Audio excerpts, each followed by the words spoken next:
Hi everyone, thanks for clicking on this video.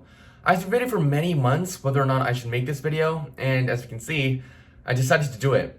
This is a story about YouTube wrongfully demonetized my channel permanently, and how I, a channel of 6,000 subscribers, fought back. Yep, this is going to be a very long PSA about what's wrong with YouTube regarding the rules and employee standards, and I'm not going to hold back on anything.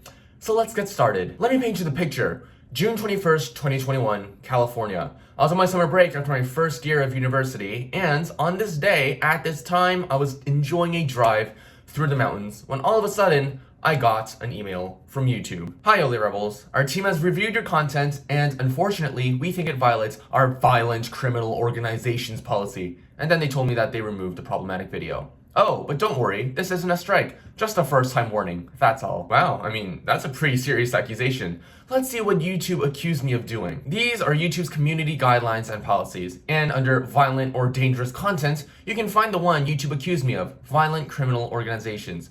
Let's read what it says. Content intended to praise, promote, or aid violent criminal organizations is not allowed on YouTube. These organizations are not allowed to use YouTube for any purpose, including recruitment. And then below they added a bullet list of what kind of videos would fall under this category. Okay, I didn't recall doing any of the above. For context, they deleted one of my reaction videos, and although I don't make them anymore, these reaction videos, honestly, they dealt with some pretty sensitive topics, so I kind of got where YouTube was coming from, but still, I knew it was like nowhere bad to where it should be removed. Also, I wasn't really concerned by this whole thing because this similar incident happened 4 months earlier, back in February, where that time YouTube removed one of my videos because they thought it violated the hate speech policy. Well, obviously it didn't, and long story short, I appealed and they restored my video eventually. But this time, something was different. I got a second email at the same time. We have suspended your monetization on your channel OllehRebelz for non-compliance with our partner program policies. This may include community guidelines violations and or copyright issues on your live or deleted videos. So by this time, I was obviously parked by the side of the road reading these emails, just like trying to process what the heck was going on. And I knew that something went pretty wrong. This was really serious than what I initially thought. And since I couldn't focus on driving anymore because all I could think of was just those emails, I just decided to quit and just drove back home. So how do I fix this situation? Well, do the same thing I did 4 months earlier and send them an appeal. After all, that's what YouTube wanted me to do if I thought there was a mistake. And so I did. I sent them a slightly edited version of my February appeal. And I knew it was going to work because this same appeal was the reason why my video was restored back then and the whole issue was solved. So why would it not work this time? It was like Supreme Court cases, you know? Like precedents. What happened before should be an example of what happens in the future. So I had high hopes for this. So what was my reasoning? Well, let me just read it to you. Do keep in mind though that there was an 800 character limit, so I couldn't just write them a full essay explaining my logic. And on that note, YouTube, you should definitely change your 800 character limit because you can't write anything in that box. This video is a reaction and was only flagged for violent criminal due to the original. I made this video assuming the original met YouTube's guidelines, for if it didn't, the original wouldn't be available on YouTube in the first place. You deleted my video for being inappropriate, but the original from 8 years ago is still on YouTube, which is absurd. How can you take down my video without removing the one I was reacting to? I've been negatively affected by your improper maintenance of what content is allowed on YouTube. Your neglect towards the original for years jeopardized my channel. I shouldn't be faulted for reacting to an existing video. I believe removing my video and not the original is unjust. I urge you to reverse this decision immediately. Thank you. I think the reasoning behind my appeal was pretty good. I mean, the original was 8 years old and had over 5 million views. This was not a small video. And plus, it's still available on YouTube to this day as of when I'm recording this. Also, I knew I didn't say anything offensive because, well, YouTube was accusing me of pretty hardcore stuff. So why should my video be taken down? Now, for those of you who are saying, wow, your appeal was worded pretty harshly, I didn't really care. This was the second time it had happened, and I was getting tired of it. Plus, this worked before, so I was sure that the same intensity would work again this time. But I wouldn't be making this video if the story ended there. Not even 5 minutes after I sent that appeal, YouTube sends me this. We reviewed your content carefully and have confirmed that it violates our violent criminal organizations policy. We know this is probably disappointing news, but it's our job to make sure that YouTube is a safe place for all. No, it wasn't disappointing, it was incorrect. They sent me that email not even 5 minutes after I sent my appeal.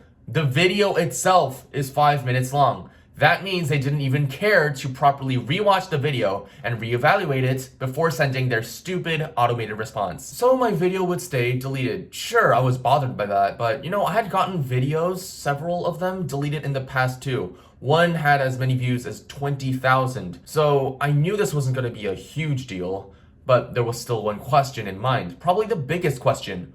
Why was my monetization disabled? To answer this question, let's first look at YouTube's community guidelines, strike basics. Since I got a warning, that's what I looked at first. Warning: we understand mistakes happen and you don't mean to violate our policies. That's why the first violation is typically only a warning. Note that you'll only be warned once, and this warning will remain on your channel. The next time your content is found to violate the community guidelines, you'll get a strike. Sometimes a single case of severe abuse will result in channel termination without warning.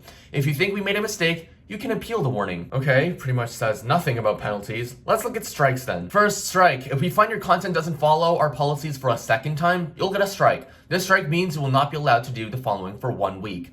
Upload videos, live streams, or stories. Create custom thumbnails or community posts. Create, edit, or add collaborators to playlists, which is the dumbest punishment I had ever heard of. Add or remove playlists for the watch page using the save button, the second dumbest punishment I'd ever heard of. Show a trailer during your premieres. Send viewers from a live stream to a premiere, or send viewers from a premiere to a live stream. Full privileges will be restored automatically after the 1 week period, but your strike will remain on your channel for 90 days. I'll be honest, half of these penalties are incredibly dumb to begin with. Oh, this guy broke the rules. Let's just ban his ability to make custom thumbnails. Like what? How petty can you get? And playlists, are you kidding me? But if you haven't noticed already, there is not a single word about monetization, not even one. So I was starting to think that this was a huge error on YouTube's part. Something serious that was not supposed to happen in the first place happened, and it was up to me to fix it now. So I immediately contacted YouTube support, and I had a 20-minute chat with an employee who I'll call Employee 1. I explained everything to him, how my video was removed, how my appeal got rejected, how my video shouldn't be affected when the original was still up,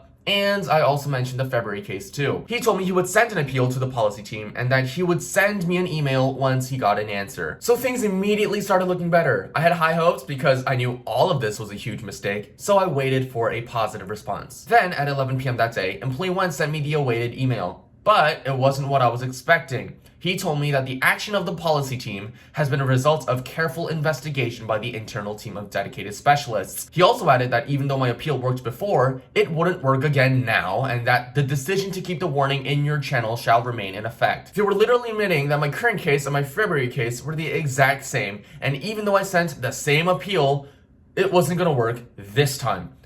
How does that even make sense? Why was my February case, which is, as I said, the exact same thing, not allowed to be a precedent? They didn't give me any reason why. So yes, I was very frustrated and annoyed by all this. Dedicated specialists, yeah right, but like a group of people who couldn't properly watch a 5-minute video to evaluate it. I knew YouTube was BSing super hard. So I sent them a response email back asking how it would make sense for the original to be on YouTube available while the reaction video be taken down. And I also gave them 13 links, very similar links, of the original plus the reaction videos related to that video, and asking them by the same token, if my reaction video was taken down, then all of these videos should be taken down as well. The next day, on June 22nd, I made a live stream about the whole situation, just updating my viewers. And in it, I mentioned that I was probably going to be demonetized for 90 days. YouTube reached out to me and said that an old video I made goes against their community guidelines. That means my monetization is most likely going to be suspended for 3 months. Now, I've never heard that before, so I'm really shocked about that. Like, monetization, I can upload and stuff, but monetization, oh no, you cannot have that. And that's just really kind of stupid in my opinion. Why did I think so? Because in YouTube's rules, it's stated that demonetizations can only last for how long strikes last, and strikes last for 90 days. The only question was, what did this look like for warnings, which can't be removed from the channel? Hours after the live stream, I got a response email back, and it was possibly one of the most pretentious emails I'd ever gotten in my life. Another employee had replaced Employee 1 and wrote back to me, but I'll still call her Employee 1 to make things easier. And there were so many things wrong. with this email. First, allow me to explain that when you appealed a community guidelines warning, your appeal was reviewed by our internal team to make sure that the video correctly received a community guidelines warning. Based on the assessment of our internal team, the video was confirmed to be in violation of our policy. Hence, the decision to keep the community guidelines warning stands. They were still claiming that the internal team carefully looked into it.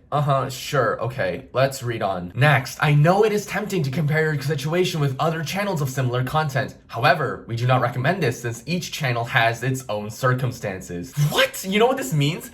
This means that if two channels uploaded the same content, one channel could get demonetized or get their videos taken down, while the other channel remains completely problem-free, which automatically implies that the same YouTube rules do not affect channels equally. They're treated differently. In other words, channel discrimination. And then she delivers the cherry on top. Unfortunately, channels that have received a correct community guidelines warning / strike for this specific violation will not be allowed to monetize again in the future, even if the strike has expired. No way. Are you kidding me? So she was telling me that out of all the policy violations out there, I just managed to be the most unluckiest person in the world to have that one specific policy violation where I would have my channel demonetized forever. Yeah, not a chance. Also, since I read the rules, I knew that a mere warning can't possibly result in permanent channel demonetization. You should know that too, because you just read the rules with me. So now, if I couldn't fix this problem, I was faced with getting my channel demonetized forever. I sent an email back saying that this was completely uncalled for because there wasn't a single source on the internet, no help page or discussion forum that said violating this specific policy would result in permanent demonetization. I also questioned how it was possible for a channel that had no issues for 6 years suddenly be hit with demonetization from a warning, not a strike. Yes, let me remind you, channels that get warnings don't get any penalties whatsoever. It ends there. Literally, warnings are just a tarnish to your perfectly clean streak record. Nothing more. I knew this wasn't going to be enough, so through YouTube support again, I talked to employee 2 and talked to her for half an hour, telling her all the same things I told employee 1. And then she told me that she would get back to me, just like employee 1 did. The next morning came, June 23rd, and I got a response back from employee 2. But she figured out that my case was already being handled by employee 1, so she just told me to, continue my case with employee 1. And she repeated the exact same things employee 1 said, which was basically, oh, yeah, YouTube did everything right, or we carefully looked into it and stuff like that. I did, in the future, send some more emails back and forth with employee 2, but literally every time, she was just kept repeating what employee 1 said, kept telling me, oh, keep doing it with employee 1, and it was basically a useless conversation. So I'll be leaving employee 2 out of this whole conversation because she was basically useless. So things were looking really bad now. It seemed like there was no way of solving this because 2 employees already shut me down, and my hopes were going down day after day. I was also worried about all the money I had earned from YouTube up to this point, and I was worried that YouTube would just say, sucks to suck, we're just taking this money with us and you're not getting anything. Why? Because before all this happened, I was transferring my money from an international AdSense account to an American account. And let me explain to you what that means in a nutshell. Okay, so in order for YouTubers to earn money from YouTube, they need something called an AdSense account, a Google AdSense account. And it's what allows YouTubers to put ads in their videos so they can get money from it. Simple. But, back then in summer or spring-ish of 2021, YouTube started to roll out different rules for people who had an American address in their account or a non-American address. So why did this affect me even though I was living in the US at that time? Because when I first created this AdSense account, I was living in Korea. So my account still had a Korean address. And if I didn't change this to an American address, YouTube was telling me that like a quarter of my earnings would go to taxes. And no one wants to pay more taxes. So what I had to do was change my Korean address to an American address. But it's not that simple. Because I made that account in Korea, it would only accept Korean addresses. It will not accept American addresses. And to make things worse, you can't change the country of an AdSense account. Yes, I confirmed forums, and I've actually confirmed this with employees. You can't change countries for an AdSense account, which literally meant I had to go through this 2-month hassle of talking with an employee, setting up a new America-based AdSense account, only to finally be demonetized forever. Oh my God. The good news is that all the money I earned did end up in my bank account, so at least YouTube didn't run away with it. Honestly, it probably was the least they could do after what they did to me. Since I lost all hope on, recovering my monetization, I just started to think of ways on how to use this money. I didn't want to just leave it in my bank account because I knew I just, spent it on trivial things, everyday things. And I wanted to spend it on something more memorable. Back in June-ish, back when this was happening, Apple had just released a new iMac.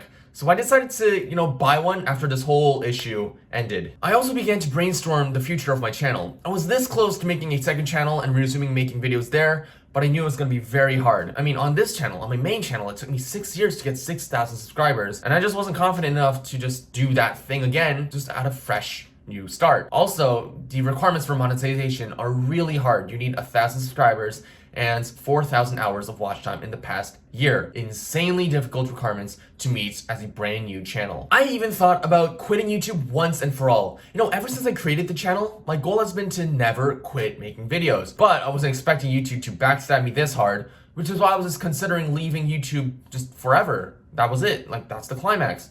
But I didn't end up doing that either. I just decided it'd be the best to go back to my roots and continue making videos without earning money, just like how I first started. Just as a hobby, no earning money, and if I really wanted to earn money, I don't know, set up a Patreon or something on a third, party system. Because the thing was, I had completely lost hope that YouTube was gonna fix my situation. Why would YouTube fix it? Why? They had all the power in the world. They are their own judge, jury, and executioner. They're all the power, so why would they listen to a really small channel? Why would they remonetize it? But that didn't mean I was gonna go down without a fight. I went to YouTube support again, and I got into contact with employee 3. And this time I took a very, very different approach. Instead of explaining my situation first, I decided to just ask her a lot of questions about YouTube's rules and policies so I could get the most objective and unbiased answers possible. This conversation lasted for an hour and a half, and there are a lot of important takeaways here, so I urge you to stay. Also notice how I start with broad questions and then start narrowing down the scope to kind of be specific to my circumstances. Also notice how I repeat questions constantly so that the YouTube employee can't change her answers or backtrack on what she said. For a YouTube channel that has no strikes but violated a guideline, is it normal to receive a first one-time warning? Yes, that is correct. Each channel will be given a warning before a strike. Just so I'm aware, a warning is simply a warning before the strikes, right? Is a warning supposed to impose any penalties on a channel? No, warning is merely a warning. If a single video violated a community guidelines policy and received a warning, and no other videos or strikes are involved, does the channel receive any penalties for the first time warning? No, however, it will stay on your channel's dashboard. It might affect your channel in the future if you have plans on having other features or creator awards. I didn't really care about that. What other features does a warning hurt? It could be the live streaming, as it could put restrictions on your channel's ability to live stream. Warnings can affect a channel's live streaming abilities? Oh, sorry, my bad. It should be a strike. I see. So warnings should not have any negative effect on a channel, but strikes do, such as live streaming? Yes, that is correct. So to sum it all in one sentence, I want to make sure that if a channel received a warning for a specific community guidelines policy violation, regarding of what that specific policy violation is, since it is a first-time warning, the channel should not undergo any negative penalties or effects. Is this right? Yes, that is correct. So now it was time to make my questions a bit more specific to suit my situation. So by the same token, if a video received a first-time warning for violating the Violent Criminal Organizations policy, the channel isn't supposed to receive any negative penalties at all. It just remains as a warning on the channel. Yes, it will remain on your channel if you don't appeal for it. But the warning, if it remains on the channel, is not really supposed to bring any penalties, temporary or permanent, to the channel? Yes, that is correct. So I'd already caught employee 1 in a huge lie. According to employee 3, no matter what the policy violation warning was, my channel should not have received any penalties, let alone permanent demonetization. But a part of me thought it was possible and was afraid that employee 3 might not know her rules fully. What if there were actually rules that employee 1 knew about that employee 3 wasn't aware about? Kind of seemed unlikely because, all employees probably received the same training, but I went on. I really wanted to make sure. Are first-time warnings for a specific community guidelines policy violation supposed to affect monetization for a channel? No. As long as you follow the monetization policies, then it should not affect it. But for a channel that was functioning normally and monetized properly, if they received a warning for a specific community guidelines policy, the warning is not supposed to hurt any of the channel's monetization? Yes, that is correct. Then for fun, I asked her how strikes affect monetization. If a video was suspended by YouTube due to violations, community guidelines strike, the estimated revenue is taken down from the video as well, as it shouldn't be generating any money. So that's how the strike can affect monetization. If the strike is still active, you can still submit an appeal and have the video monetizing again. Does that mean even if a video were to receive a strike, monetization would be affected only for that video and not for the entire channel? Yes, that is correct. And here I had my second big revelation. Even a strike was not capable of taking down a channel's monetization completely.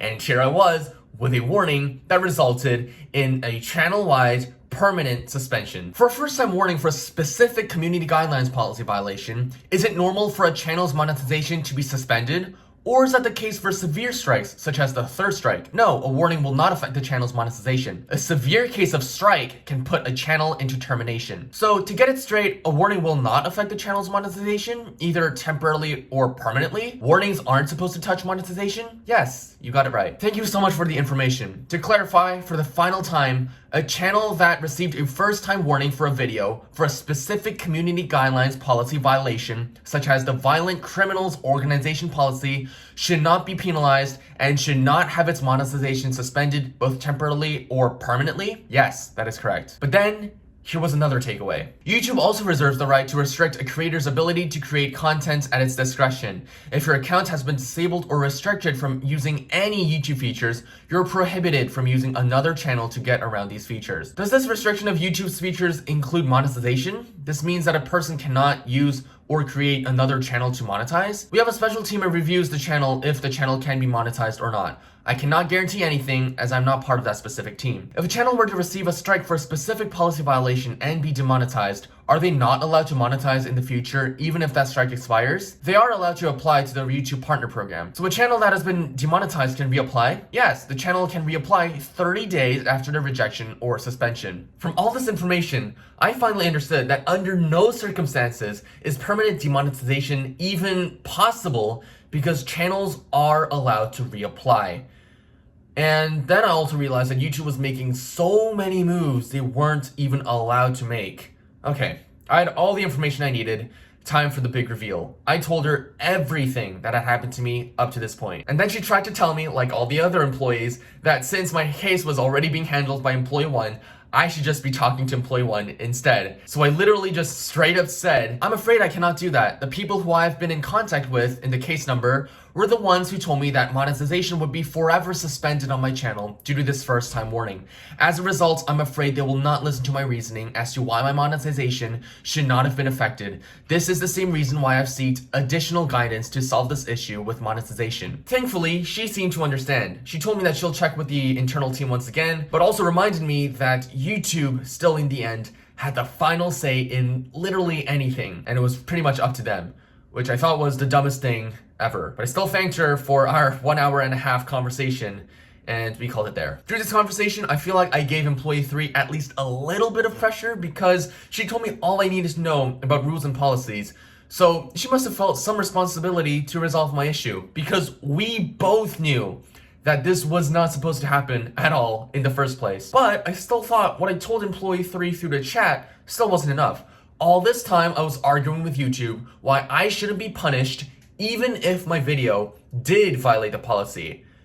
And this was where YouTube was saying, no, we get to control our own rules, screw you. So I thought of something better, much better. What if I gathered a lot of evidence pointing to how I didn't violate the policy in the first place? In that case, I wouldn't even have to argue anything about the community guidelines policies or whatever. So I decided that was what I was gonna do. I rewatched my deleted video, which usually, stay up on your YouTube studio for a week before it gets completely removed. And I decided to write the mother of all emails, put all of what I wanted to say, all my reasoning and just evidence of why I'm right and YouTube's wrong all into one huge document. I ended up writing a 3,000 word letter to YouTube. That's 6 pages, single spaced, size 11 font, and it took me 4.5 hours to write. Call that dedication. In the letter, I essentially defined YouTube's policy word by word, gave specific timestamps for my video that proved why I wasn't promoting these illegal activities, argued again why my video shouldn't be removed when the original was still up, criticized the emails that I got from the employees and basically called them lies, criticized YouTube's system overall and how their statement of each channel has their own circumstances is complete BS, argued that YouTube was violating their own rules by doing something they weren't supposed to be doing, argued that YouTube's penalty had no justifiable reason, told them how it was wrong for YouTube to play with power and take advantage of small channels, and finally, told them that I shouldn't be fighting with them when I should be enjoying my summer break. The solution? Well, number 1, reverse the warning. Number 2, restore the video. Number 3, restore the monetization. Number 4, if the internal team will still not listen to me, provide a very detailed explanation of why they think so. And number 5, YouTube should not take revenge on me, such as unjustified termination for standing up for myself. Really, it was a scalding letter, and I, to this day, can't believe that I wrote something so intense like this to YouTube and expected them to listen. I sent this letter to employee 3 and, just in case, employee 1. For many days, I didn't hear anything back from employee 3. Employee 1 was still sending me their regards, which was all BS, and they were just not listening to me. And I was losing hope day after day because part of me wondered, like, what if employee 3 also just turned her back on me as well? And I did kind of come to the conclusion that if this long letter didn't work even for employee 3, I would just call it quits and just accept defeat. Because like, how much more time could I possibly devote to solving this issue? I just didn't have enough time. You know, maybe I'd just spend that money I got from YouTube and buy that iMac, whatever, right? I still knew that even if YouTube stood by their decision, I knew I was gonna be right. Like, I was still in the right and YouTube was still wrong. They were just exercising their power and authority as a company. But I gotta mention though, there were some humorous thoughts on the way. If my situation wasn't gonna be resolved, then we even thought of driving up to headquarters, up like towards San Francisco, even though it's probably not gonna work and they're probably not gonna listen to an in-person argument or whatever.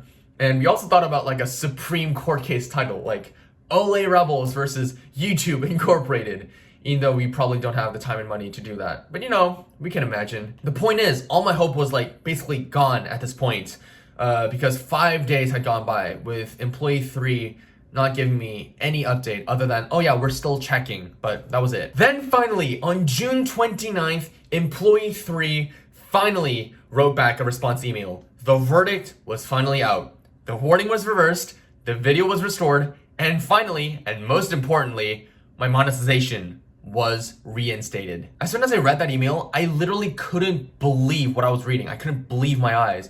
Me, a person who only had like 6,000 subscribers, basically a very, very infinitesimally small channel, fought with YouTube and managed to win. Seriously, I have no clue how many small channels would have gone through the same thing, and I don't know how many of them go to these extremely long lengths like I did, but I managed to pull it off. Also, I was really glad that my innocence was proven in an instant. Like, I knew the video had no issues. I knew it was perfectly fine. And yet YouTube still had the audacity to, you know, accuse me of policy violation. Get out of here. And those other employees, other than employee 3, complete liars. I'm not even kidding. These were people who were supposed to help us out, not argue against us and like completely sabotage us with the YouTube rules, something that's like so readily available to everyone. Speaking of employee 1, after the verdict came out, I grilled her with so many questions because she had promised me that she would send me an email containing all the reasons why the internal team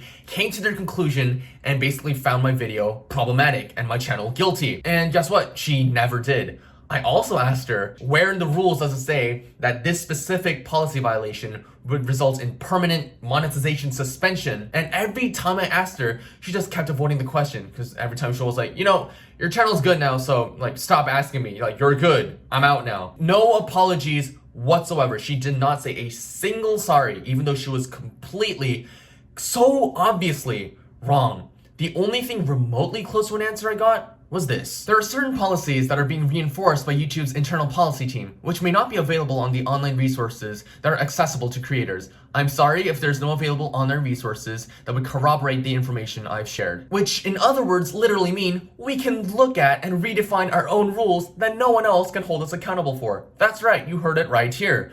YouTube could probably make their own rules on the spot and no one could possibly catch them or call them out on it. And yes, this definitely took the cake for the most dumbest thing I've heard this entire year. So the moral of this entire story? Well, if you're talking to a YouTube employee, just be aware that some will actively try to sabotage you and your channel, while others will actually do their job and try to help you out. 6 months have passed since this incident happens, but I'll never forget it. Obviously not. I know it's late, but I made this video to send a message. People have to know how poorly YouTube manages their platform and how they abuse their power. You know, honestly, I'm surprised that YouTube even listened to me, because nowadays they've been having a very, very dismissive attitude towards everybody. The recent removal of public dislikes completely show that. Literally, who was in favor of hiding dislikes? No one, not really. Maybe a small minority, but like, you see all those famous YouTubers like PewDiePie, Marcus Brownlee, and like Captain Sparkles. Like big people, they're not in favor of this move. That's been out for a month now. But YouTube doesn't care about people anymore. They do whatever they want. Because why? I don't know. They don't care about people. Which is why I was really surprised to see that they actually listened to me. A channel with only 6,000 subscribers that probably mean nothing to them. For any YouTube people out there, or content creators like me who run like small channels and have faced unfair treatment from YouTube, I really strongly suggest you do what I did. We have a very small chance of getting our voices heard by YouTube because we don't have representation. I have heard that channels over 100,000 subscribers, by the time they reach that milestone, they are automatically assigned a YouTube representative. I'm guessing those channels can talk with their representative whenever they run into a problem, so that their representatives can talk with YouTube and quickly sort things out. Quickly, easily, conveniently, all of the above. But not us. Not when you have a small channel like us. We only have ourselves to defend our channels with. We don't have any representation.